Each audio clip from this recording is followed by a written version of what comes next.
Ciao, bentornato o bentornato su questo canale. Se invece sei nuova o nuovo, ti do il mio benvenuto. Sono Virginie, un interior designer e mi occupo di case che rappresentino al 100% chi deve viverle, dalla consulenza all'intero processo di ristrutturazione.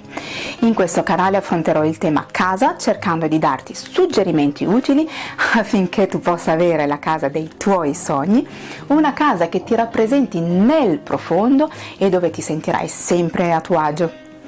Oggi vorrei parlare di cucine piccole e di come fare a farla sembrare più grande, dandoti alcuni trucchi e suggerimenti. Prima di cominciare, se ami tutto quello che riguarda l'argomento casa, ricordati di iscriverti al mio canale per avere altre informazioni su questo tema. Metti un bel like al video e partiamo!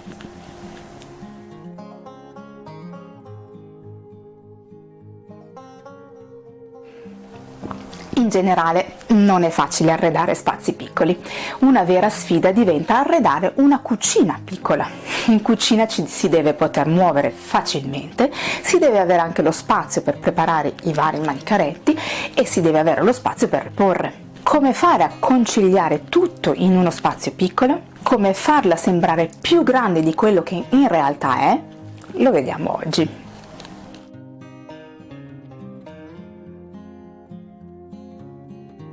Nelle cucine piccole si ha spesso la tendenza a scegliere la forma lineare per paura di soffocare. In realtà non è così. Meglio sfruttare il più possibile i muri con cucine a L o a U, che tra l'altro renderanno più facili i passaggi tra i vari elettrodomestici. Se hai un open space potresti pensare di creare una piccola isola o penisola che, oltre a dare un piano d'appoggio in più, magari di contenimento, farà da divisore ottico con il resto dell'ambiente. Attenzione anche alle misure dei mobiletti. Mobiletti più grandi daranno maggior respiro. Mi spiego. In uno spazio da 90, meglio un mobiletto da 90 che uno da 60 e uno da 30 o due da 45.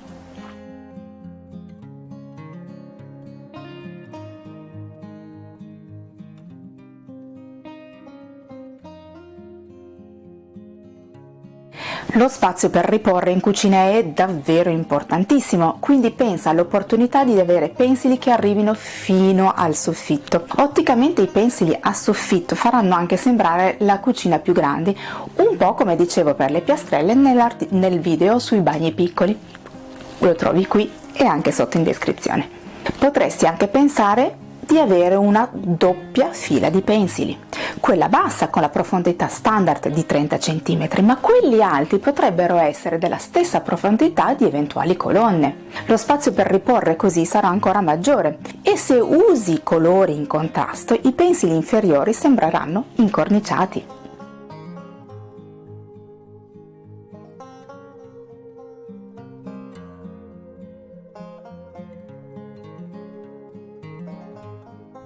I colori chiari ingrandiscono visivamente gli spazi perché riflettono maggiormente la luce. Con colori chiari, come ormai sai, non intendo solo i bianchi, ma qualunque colore molto desaturato. Una palette monocromo aiuta ad amplificare otticamente gli spazi, ma puoi tranquillamente usare più di un colore. L'importante sarà tenere poco contrasto. Attenzione anche alle finiture. Quelle lucide sono di aiuto per far sembrare lo spazio più grande.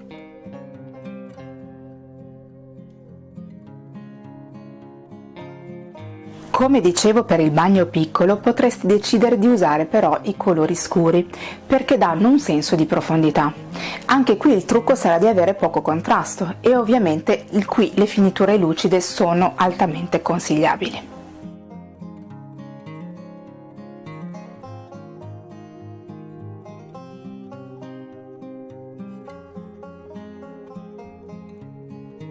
Un altro trucco per far apparire la cucina più grande è quella di usare elementi a giorno o per alcuni pensili anche in vetro. Vedere attraverso, vedere oltre l'ostacolo inganna la mente, dando l'impressione di un ambiente più grande.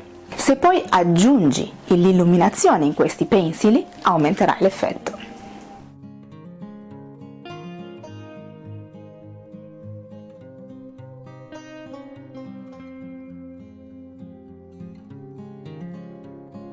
La porta tradizionale a battente è un elemento che ruba spazio prezioso. Quando si hanno cucine piccole, l'ideale sarebbe avere delle porte scorrevoli a scomparsa o esterne, o dove non ci fosse spazio una porta a libro che si piega e diventa molto meno ingombrante di una porta normale.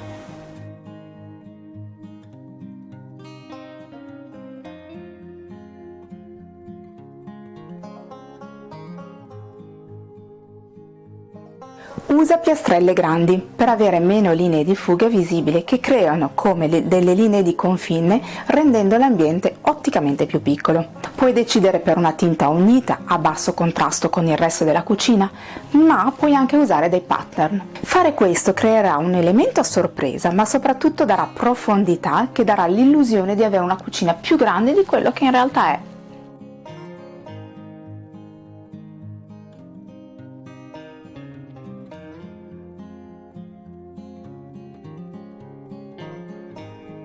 La luce è importante sempre e lo è soprattutto in cucina, tanto più quando questa è piccola. Quindi tieni le finestre della cucina il più libero possibile, in modo che la luce naturale possa entrare senza ostacoli. Per questo motivo, se hai le tende, tienile chiare e molto filtranti. Luce generale, ma anche puntuale sotto il pensile e sul tavolo se c'è. Non avere paura di mettere lampadari grandi e scenografici, purché non disturbino l'apertura delle ante dei pensili. Anche questi daranno l'impressione di una stanza più grande. Se hai delle mensole con qualche pezzo interessante, potresti mettere delle luci a pareti per attirare l'attenzione su quel punto, aggiungendo utili punti luce.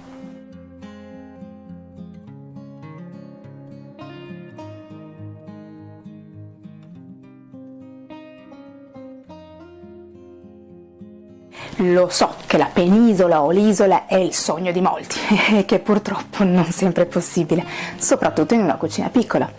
Però il trucco c'è: avere un tavolino o un carrello con ruote. Così avrai un piano d'appoggio in più quando devi cucinare, ma lo puoi spostare quando non ti serve. Questo è anche un ottimo modo per aggiungere movimento e colore se prendi un pezzo unico, diverso dal resto dei mobili.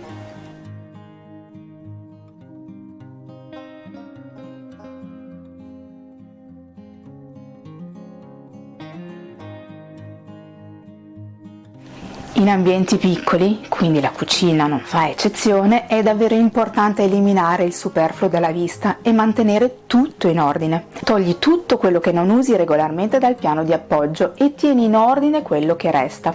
Troppi elementi creano caos e rimpiccioliranno otticamente lo spazio.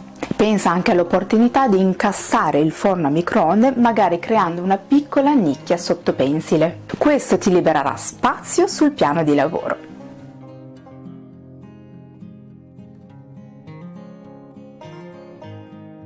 Spero che questo video ti sia stato utile, ma se hai dei dubbi non esitare a scriverlo nei commenti. Se poi vorrai condividerlo con qualcuno a cui pensi possa interessare, ne sarò onorata e mi aiuterà a far crescere il canale. Se poi il video ti è piaciuto, fammelo sapere con un bel like, e se non l'hai ancora fatto ricordati di iscriverti al canale e di attivare la campanella, così non ti perderai i prossimi video. A presto!